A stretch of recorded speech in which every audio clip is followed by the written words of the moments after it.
dealers din. Oo. Sa mga bakers din na katulad ko. Yes. Yun. And aside from that, yung mga items, sabi yung mga po kanina, those are conversation pieces. May mga istorya behind that. Doon nila mapapanood din sa inyong channel, sa Dekada TV. So, supportahan po natin. Mas palakihin pa natin ang following ng Dekada TV now on 100K followers. Follow niyo po Dekada TV on Facebook.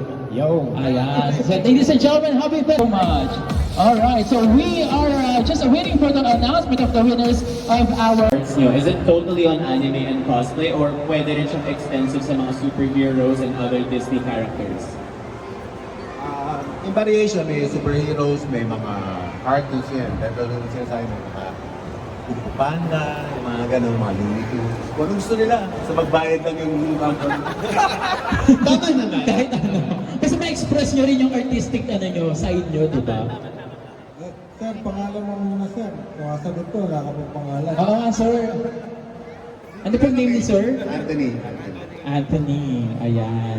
Anthony, siguro if you can introduce the artist na kasama ni Finding Unicorn. Papakilala. Yeah, sino po ba yung mga nandiyan sa ating Finding Unicorn Corner, sir? Yan, ang pinakagwapong nilalang na nabuhay sa mundo, si Norby Basio. Hello po. Albino Manalo. Yan. Si Jay Manala sa yan, si Almira. Yan. Si Rusty Boy. Si Rusty, syempre, si Sir Rusty.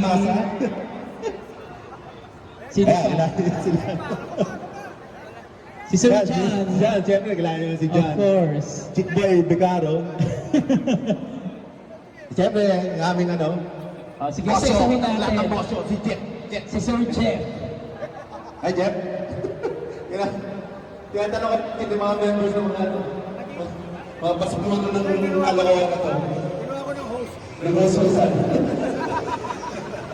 Kaya si Jason Roman, si Raylex, din po lahat na members ng Finding Unicorn.